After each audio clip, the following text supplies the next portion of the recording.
Va albatta natijaga chiqishingizda sizga yaxshi yo'lboshchi, yaxshi ustoz kerak.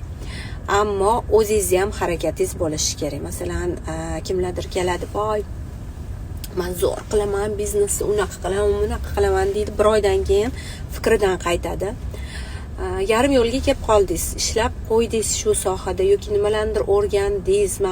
Bitta narsani tashlab ketgan odam hamma narsani tashlab ketadi.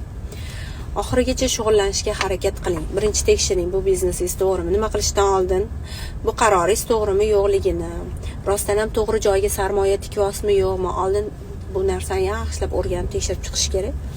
Agar to'g'ri bo'lsa, shu yo'ldan qaytmasdan harakat qilish kerak.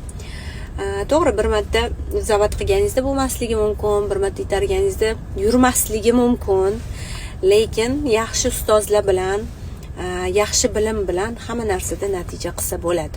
Va sizni komandamga olishga tayyorman. Siz